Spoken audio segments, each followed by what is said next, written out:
I mean, moving into this space, I mean, I would say like the week leading up to our opening when we had the doors open and we're painting and trying to get everything together and like super stressed out. I mean, we had no shortage of people just like walking in and being like, are you guys open yet? Like, oh, by the way, like I went to the stud back when it was at Holy Cow, and that was really, just, and they would tell us all these stories and we're like, oh my gosh, that is amazing. Can you help us paint? That was Honey Mahogany, one member of the Stud Collective. I'm Jeff, and this is Storied San Francisco, a podcast all about the artists, activists, and small businesses that make this city so special. This is part 2 of my episode on the Stud. If you missed part 1, please go back and listen to that. In this episode, Honey is once again joined by fellow collective members Rachel Ryan and Marke B. The three share the history of the Stud, dating back to its original location in 1966. Here's Rachel. This building, just a quick going from the Stud origin to our new building. So this space has this great history. It opened, there was a leather bar here from 1973 to 1978 called the Stables. Mm-hmm. Having the Stud be coming over to the Stables is just like my favorite dad joke of the moment. It's so perfect. It's just so full circle. Yeah. It was also Julie's Supper Club. It was a sports bar. It was a restaurant called Riots, a bunch of different things. But there was a vegetarian restaurant here in the 70s and early 80s that was the front for a cult called the Tribal Thumb. It was called Wellspring Commune, aka the Tribal Thumb, and they were affiliated with the Symbionese Liberation Army. Yes. And so there are rumors that when Patty Hearst was kidnapped, that she was kept in this building for a while. Unsubstantiated. Sure. However, what we do know is fact is that there was an FBI raid in like 79 or 80, and they found tunnels connecting the basement here to the sewer system. They also found a bunch of weapons and like more than just guns, or I think it was mainly guns. Yeah. The and then Sarah Jane Moore, who tried to assassinate Ford was also affiliated with Tribal Thumb. Okay. She was going up to I don't think she's come up on this podcast yet, so thank you, because that happened here, right? I'm so happy. Yeah. I'm so happy. She was up at the Wellspring Commune, like doing target practice before she tried to kill Ford. Okay. Yeah. Okay. Wow. So the Stud opened in 1966. It was opened by Alexis Muir and another gentleman who was part of it for, I think, less than a year. So Alexis took over as the main owner. She ran it for several years. And it was also on Folsom, is that right? It was on Folsom. It's where the Holy Cow is now. Right? I think they're called Eve now. That way, right? Yeah, between 11th and 12th. Pointing whatever direction that is. between as the streets go up. For listeners. Between 11th and 12th, just around the corner from where the Eagle is now. Right. It originally opened as a kind of kinky leather cowboy western bar. Mm-hmm. During the first kind of rise of the leather community in south of Market. And 66 is that like right before Compton's? Or right around that time? Year. So same exact year, right? right? The Stud opened in May, and I believe the Compton's Cafeteria riots were in August. Mm-hmm. Wow, just to situate everything, it's like that's the historical context. That same summer. It's amazing. Yeah. But the toolbox was already established, I think opened in 64 on Folsom Street down at 5th, where sadly the Whole Foods is now, which feels like a little bulldozing of our history. Correct. But there was a really famous mural by an artist named Chuck Arnett depicting a bunch of Leathermen, and there was a spread in Life magazine around that time that actually featured like a peek inside the sordid underbelly of San Francisco's Soma's leather bars. Yeah. So that was sort of the era in which the Stud first opened. Okay. It stayed a leather Western bar for a very short period of time. Okay. It very quickly transitioned into being a spot that hippies went to, being Still queer, though. Still queer, but also super inclusive. So a lot of the leather bars didn't allow women in, or just had kind of a cookie cutter vibe. And the Stud became known as the place that was very like, bring your straight girlfriend, bring whoever. The leather folks come on in. Let's give the leather folks some acid. Let's put them in a boa.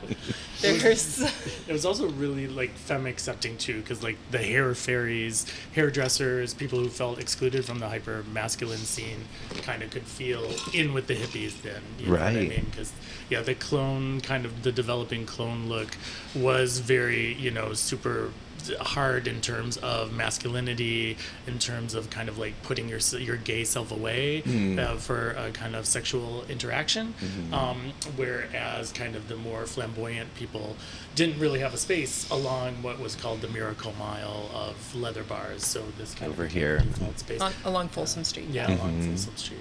And with the women bartenders and owners and people involved, it was very different from the other bars that were set up. Right. And Alexis Muir, who founded it, was a trans woman who I believe transitioned in the early 70s. So to have a trans woman sort of at the helm of a bar during that time, I'm sure had a big impact on the culture that it created. Right. And how long did that iteration last? I guess also in that location. Yeah, the bar stayed in its original spot on Folsom Street until 1987, but there were a bunch of different owners during that period, mainly two phases. There was a group of like hippies out of Milwaukee who had all moved out here, who bought the bar together from Alexis, and they were also affiliated with Hamburger Mary's, which was just kitty corner across the street from the Stud. So the relationship between Hamburger Mary's and the Stud lasted for many years, and a lot of people worked at both places, and there was this culture of like, you go over and have a hamburger, and then you come over and you dance, and then you go and get like, something to eat after. Slap up that yes. hangover prevention attempt. Yep, get some greasy food. Late night eats. Yeah, so there was that era, there were 6 or 7 people who were owners together, and then the next phase was towards the end of the 70s, and a lot of cute stories like Larry LaRue was somebody who started as a janitor and then worked up to bartending, and then the DJ called in sick one day, and so somebody threw him in the DJ booth, and he became one of like the most well-known DJs from the late 70s and 80s at the Stud, and he ended up being one of the owners as well. In that group of owners? So he came after the hippies from Wisconsin. Okay. That was Jim Fleckenstein, Larry LaRue, Fiesta, Ben Gibbord, and then when they had to move in 1987, Alexis Muir still owned the building. They were having some disputes about rent and things like that. So Alexis held on to the building. The Stud moved over to 9th and Harrison, into a spot that had been a nightclub already. It was Club 9, and it was the art bar and hotel. Okay. Did Alexis do anything with the original space after they left? So she opened Holy Cow. Okay. Yes. Got it. And then she ran Holy Cow herself for, I think, about 10 years, and then sold it in the 90s to the guy who still owns it now. Okay. Or owns the building, but not the business. Got it. Okay, so that gets us to 9th and Harrison. At that time, it was really interesting because when I moved here, there were actually a lot more gay bars, but they were also very kind of segregated. I mean, a necessary segregation, I guess, if that's the term to use, because they were making safe spaces for Asian gay people. They were making safe spaces for Black gay people. They were making safe spaces for, trans, the development of the trans movement coming to the fore. And so it felt kind of a little bit, it felt wonderful, but also a little bit alienating. The Stud, I felt, was one place that kind of brought everyone together. It also continued when it was on 9th and Harrison, and also continued the legacy of the club that had come before it, Club 9, which was very adventurous in terms of music. And so the Stud kind of naturally fell into this kind of role. It was the first to play punk music. It was the first to have new wave nights, first to have hip hop nights. Really, the first house music records were played at the Stud in a queer context. And so it was very kind of like experimental. You could come here and do anything. And it's also, if I may, it's also like, oh, gay people also like everything that you just mentioned. Right. It's not Well, I necessarily don't know if they unique. did back then. Oh, okay, fair enough. I think gay people liked Madonna remixes that were like 4 on the floor and the kind that, hurt your ears. But it kind of was that was precisely what made it special, is you could go there and have shelter from this kind of like assimilationist. That period was so assimilationist because we wanted to like come out and we wanted to get married and we were having these huge parades that were being taken over by corporations. So having a little space that felt underground, could stay open till 4, had all kinds of freaks at. I mean, there were incredible amounts of drugs being taken in the 90s too. People were dealing with AIDS trauma, Right. and they were able to do this at the Stud, which is Yeah. really, a cool thing. Sounds like that version of the Stud was inclusive before we really used that word. Yeah, I mean, that's it was a like the default buzzword inclusive, I now. would say. Yeah, it was a default Right. inclusive. Yeah. Yeah. I mean, I think there was definitely a lot of prejudice in the 90s happening, and so I don't think diversity was as hard sold as it was a little later. But it was kind of by default inclusive, I would say. Right, so the period after we bought the Stud, when we closed the sale. 2016? Yeah, very end. So Michael McElhaney announced 4th of July weekend. He called a little family meeting to tell people that he was stepping out. That the building had sold, the new landlords had tripled the rent. He was ready to retire. He wanted to go back to Hawaii and take care of his mom, who was getting older. And he just didn't have it in him anymore. So he was running it as a sole proprietor. Oh, wow. And he had... How long had he run it?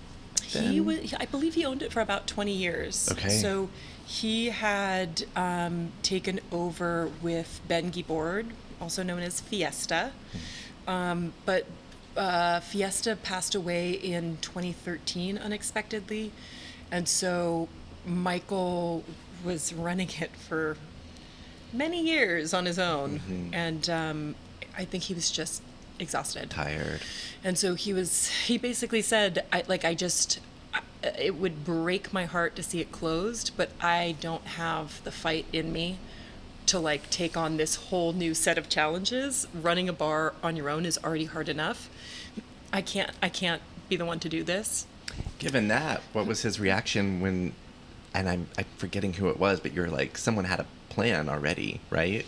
Yeah, so Nate Albee, Nate Albee. And we very quickly kind of pulled together what the strategy was and proposed it to Michael, I think within like the first week. And what was his reaction? I mean, it was so sweet. It was Joy. definitely, It seemed like this was the best scenario, that it wasn't, especially the fact that it wasn't just one person. It was sort of like, oh my gosh, this whole list of like our like Stud crew. How many was it? Roughly, at least. It's always been in the like 15 to 20 range. Okay. Yeah, so I believe, God, I'm so bad with numbers. We're 16 now, I believe. We were 18 at one point officially, but I think there were more people when we first started talking about it. Yes. So I think the summer of 2016 there were about 20 people, and a few people, and it was pretty amazing. The fact that we kind of cast this net out to a group that size, thinking that a lot of people were going to be like, absolutely no. Are Right. you out of your mind? Right. And pretty much everybody that we did reach out to was like, count me in. And so even some of the people who, I mean, there was nobody who immediately just said no. Right. Even the people who came to like a few meetings and, shared some ideas. And then we're like, okay, now I just don't have capacity for this. Right. But it was pretty staggering to see how many people cared about it enough to dive into this like wild experimental plan to participate. Well, had anyone done co-ownership or co-ops or anything close to what we're talking about before? I don't think any of the members had been any direct experience. I think we're all sort of figuring it out together. I mean, we relied on other co-ops in the city. Rainbow Grocery was one that we sort of went to a lot, looked at their employee handbook. Arizmendi. Arizmendi. They've both been on the podcast. Other avenues by any chance? No, I don't think so. But you know who? One of the other early inspirations, though, was the Lusty Lady. Oh, yes. And we actually, one of the first meetings that Nate and I did was with somebody who had worked at the Lusty, who sat down with us and gave us a really good crash course of like, I love this model, I stand by this model, but these are the things that I'm going to tell you right now.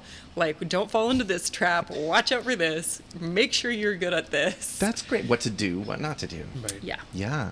Love that. And I think that was kind of the impetus too of us being enthusiastic about this. Was we wanted to create a roadmap for, as far as we knew, we were the only kind of queer nightlife co-op, let alone nightlife co-op, at least in this country, that was doing something like this. But with real estate prices rising and artists being driven out of the city, I mean, there's really no way one person, unless they were like a multimillionaire, could ever buy and run a queer bar. And then you have to find a cool multimillionaire. Right, exactly. Then you're stuck with a multimillionaire. Yeah. So I mean, I think this was part of it, was we wanted to be a beacon to other people going through that same thing and be like, you can do it if you get together. So I think we were breaking new ground. So. And kind of, was it a crash course? Oh, yeah. Would you say just like diving in and... We made everybody read a little book called Thinking Outside the Boss, How to Work in Cooperatives. Yes. We did some presentations at meetings about Robert's Rules of Orders and, the glossary around consensus and votes and how to run a business through a democratic process. So yeah, it was certainly a crash course. Was it closed at all before the co-op took over, or was it just... No, it was kind of a seamless transition, the stud. I don't think it was closed. I mean, we did have an official opening party, which was New Year's Eve, 2017. Which was great. But I don't think we had to close before then. We didn't. It was wild. The thing I think that was so wild looking back is that, again, we started putting the team together in July of 2016, and we didn't sign the purchase agreement until almost New Year's. And so we spent 6 months meeting 2, 3, 4 times a week. For like 8 hours. I mean, we it was such long meetings. So much time into Democracy is slow. Holy smokes. Consensus takes time. It felt like a Senate hearing. Well, Yeah, oh, God. and we had some of our like team members were involved in lease negotiations because there was no guarantee that we were actually even going to get the lease that we needed to take over the business. Right. So if the landlords didn't buy into this, then everything would have been for nothing. So we were negotiating the business purchase agreement with the owner. We were negotiating a lease extension with the landlord. We were also trying to teach ourselves how to create a cooperative gay nightclub, which even having these great models to build off of, running a nightclub is very different than running a grocery store. Right. And so the whole process was wild. From this point where we are right now, and there's a lot in between that I want to talk about, but like, do you have to remind yourself of what it was like to do, like what you're talking about, that it was a lot? Because when you're in it, you're just in it, and you're like, this is what we need to do. Boom, boom, boom, boom, boom, boom, boom. Well, we kind of had to go through it again with a whole new building, so we had to and So the it's whole super ground fresh. had shifted because of COVID, because of different laws, because of regulations, right. moving to a whole new spot in this area itself, which was not zoned for nightlife. So we had to do a lot of Rachel had to do a lot of heavy lifting. Thank goodness that she was there for that. Yeah. Yeah. I mean, I do feel really thankful that we have a kind of magical combination of some members who work in politics and know how. That doesn't mean that we got a pass on anything. We still had to go through all of these really laborious, time-intensive steps to get to where we are, but we at least had members who understood how the process works. Bureaucracy, right? Yeah, for like sure. knowing that. Well, but a thing. Even members like Nate and Honey, who when we first looked at this building, and I had my little property index map from the planning department open on my laptop at all times because we were looking at everything that was available in Soma because of the history we wanted to keep it in Soma, and pulling it up and seeing that this building wasn't zoned for entertainment, when even though it's been a bar for 50 years, even though it's on Folsom Street, which is a nightlife corridor in the heart of this gay nightlife historic district, on paper it was like, sorry, no, you can't do that. Wow. And so our realtor was like, okay, well then it's a pass. We're walking away from this. And to have some team members who were like, no, it's going to be a lot of work, but we're going to change the legislation. Yes. Give us 6 months. Oh, yeah. Do we want to talk about the COVID years at all? Sure. Okay. Yeah. I mean, obviously, hard on every business, hard on a lot of individuals, but what was y'all's experience? Well, we closed really early, I think, in the pandemic. I think so. I mean, we were in a situation where we had a relatively high rent. We also knew that we were trying to move and find a forever home because we were on a month-to-month basis, and we kind of, had people basically telling us, we don't know how long this is going to go on for, meaning the closure. Once they announced that they were going to close the bars, we were like, we don't know how long this is going to go for.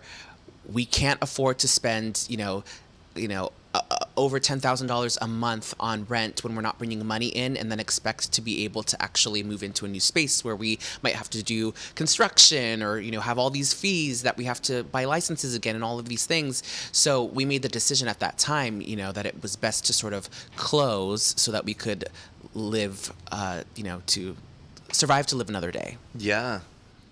And it was a bit of a miracle because we also took advantage of legislation passed that was we could get out of our lease if we wanted to. So suddenly we didn't have to pay that rent. We threw a giant funeral online and raised a bunch of money. And honestly, the artistic brilliance of our community came to the fore. I mean, people were making like little movies. We were doing drag online to raise money. And there was just this incredible outpouring of talent of, people doing drag shows online for the Stud, through the Stud. And also our merch took off because suddenly the Stud became kind of this symbol of, getting through it, persistence, coolness. So yeah, we were actually doing pretty well without a venue. It was obviously sad and scary and we lost a lot of people, but there's not really a but that you can add on to that. Right. And we're still kind of with us, but different. Yeah, now, exactly. So, yeah. Yeah. Yeah, I mean, our first recordings, as I mentioned. That's right. Yeah. Yes. I had a mask on the whole time. Yeah. But yeah, so I mean, we knew that it was going to be bad. We knew that we couldn't, even if it was 2 months, 3 months, 4 months, we couldn't weather it. Right. That with our rent stacking up, as Honey said, that it would just bury us. And we were already in a position where we knew that we did not have a long-term lease for the space we were in. So to burn money on our monthly rent rather than try to negotiate getting out of the lease and then batten down the hatches and kind of ride it out and start fresh. It was a really emotional decision for us to make, and it took a lot of kind of communication amongst the members, but we ended up having a unanimous decision to do that. 33 years? Yeah. At the old spot? It's a Yeah. long time. Yeah, it's a minute, as the Yeah. kids say. Let's go to, like, y'all have all mentioned your opening. Yeah. What was that like? Oh, the opening was so special. It was so special.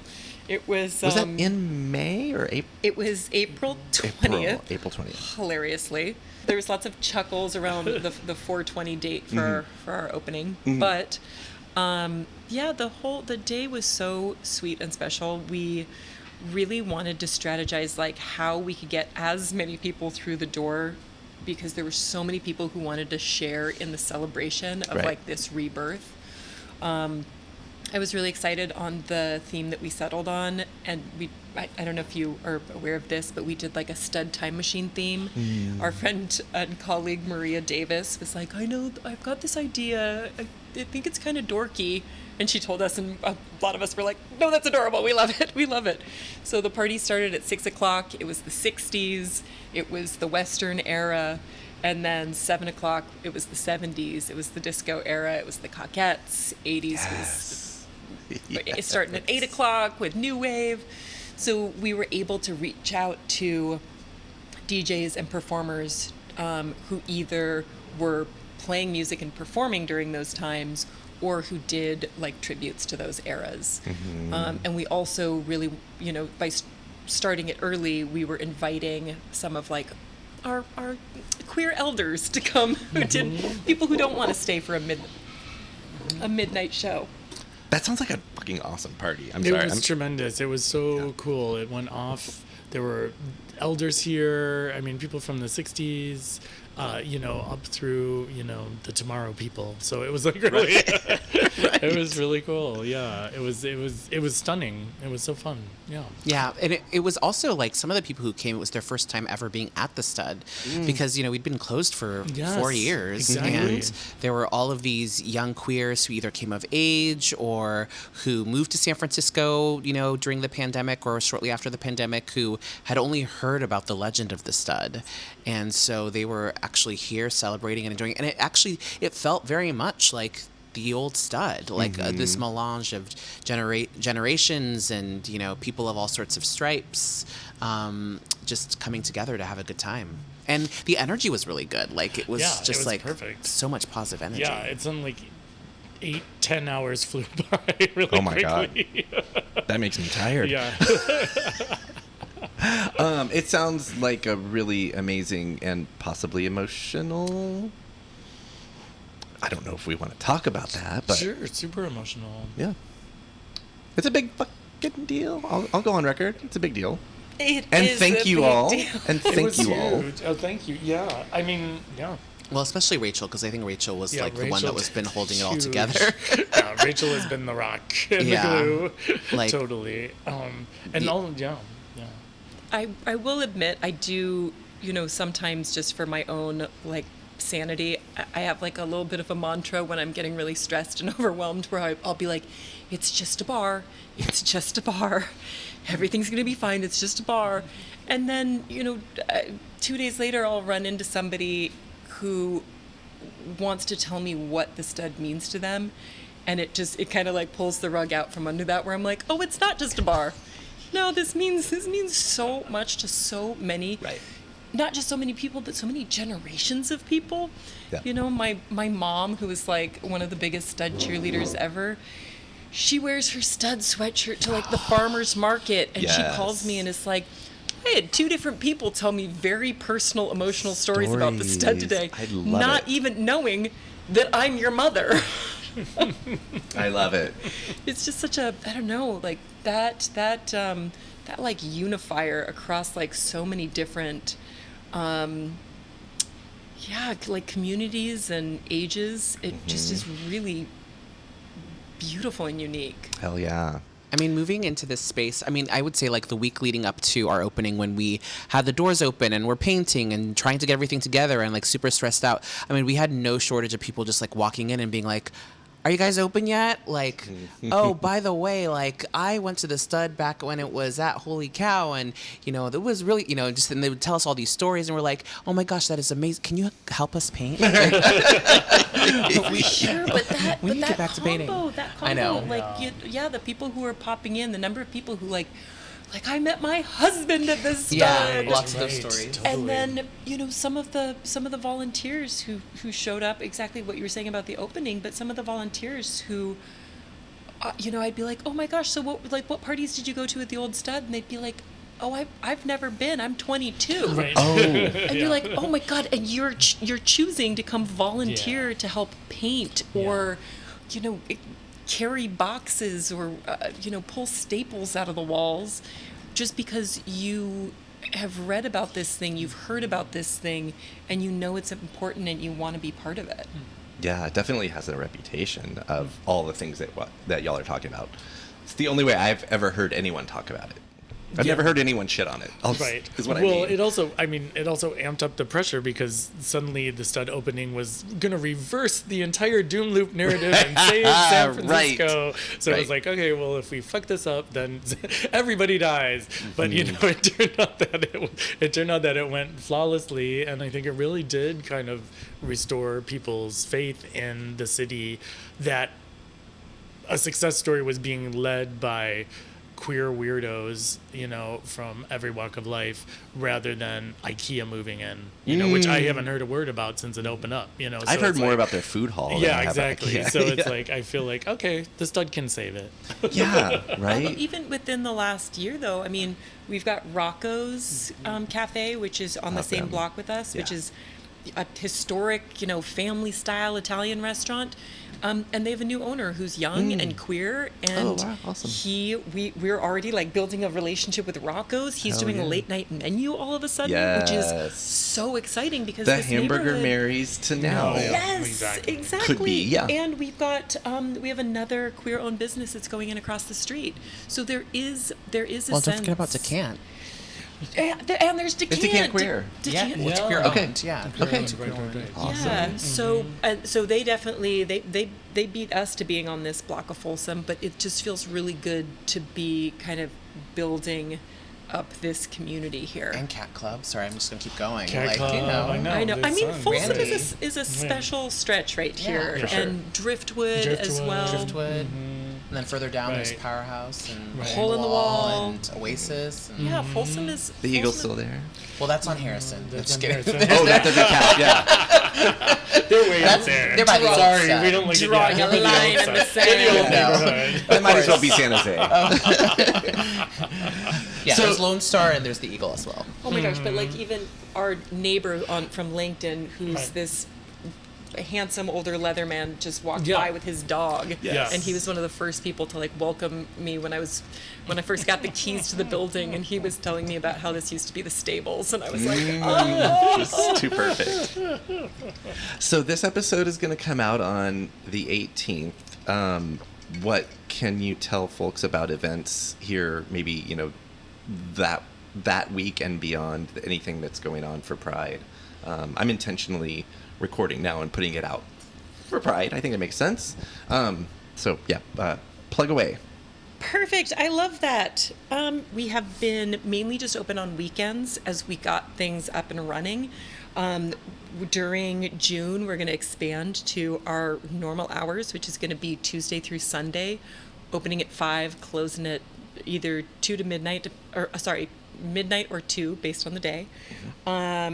Pride weekend, we have got Vivienne Forevermore, one of our co-op members, and drag queen extraordinaire. She's doing a party called Forever on Friday. Saturday, we're doing a party called Les Femmes, which is going to be a celebration of dolls, twinks, and bimbos. And then Sunday, we're doing a marathon party. We're going to have a drag show at 7 or 8. I've got to lock that in. Hosted by Princess Poppy, who was on the most recent season of RuPaul's Drag Race. And Poppy is... and Poppy is also starting a weekly party here on the 21st of June, and that is called Flop. Oh, yeah. She's our MC for our that's right. Pride Sunday marathon party. Okay, can we do, maybe we'll keep that order of, can you respond to my theme on Storied San Francisco this season / year, whatever you want to call it, is We're All in It. I mean, this is yet another recording for me where everything we've been talking about, I feel like speaks to that, and everything about the stud speaks to that. But what does that mean to you? Being in San Francisco in general is like being in a very small boat, and wherever it goes, you're going with it, despite maybe trying to row against it. So the thing you want to do is make that boat as hot and fun and sassy as possible. And I feel like the stud definitely fits in there. And I definitely think it's making that boat fly its sail a little hot pinker, if you will, no matter what comes down the road with elections coming up, economics, border closings, whatever else. Hopefully we are being that club steward on the boat. The cruise director is telling you where to go for all the fun. That was stupid, but yeah. I love that. No. So for you, in it is the metaphorical boat that you're talking about. It is the metaphorical boat. Yeah, it's not the it's a metaphorical boat. Okay, thank you, Marke. I think, that's why I'm in this collective, is that we're all in it together. I don't think any of us can really accomplish very much alone. No person is an island. And I know that is trite or whatever, but I think it's really true, right? We all impact each other in various ways. And this is a community, whether we like it or not. So we're all in it. Thank you, honey. Rachel? Yeah, I think for me, it is about... we're the ones who are doing this right now, but a big part of establishing this wacky model for the Stud Collective is that this is something that we can pass down to the next generation of queer people. So having that sense of bringing in this new generation, also creating a space where we're honoring the legacy, the history, the people who built what we have now taken over to be the stewards of. I think a lot about the ways that those generations are connected. So I think that's what it means to me.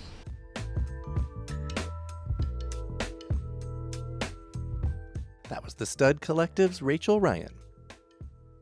I want to thank Rachel, as well as Marke B and Honey, for their time and sharing their stories of the stud.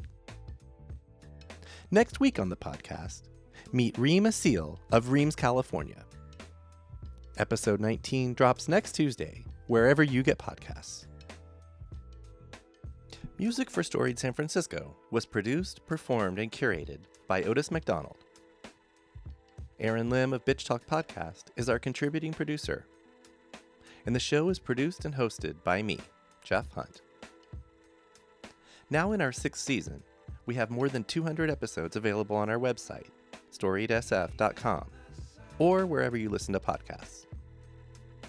If you're able to, please rate and review the show, and drop us a line at storiedsf@gmail.com.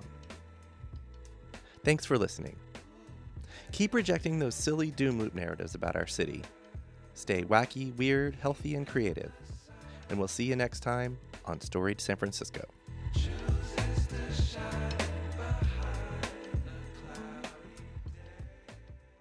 We acknowledge and respect the first humans of the unceded land we call San Francisco, the Ramaytush Ohlone.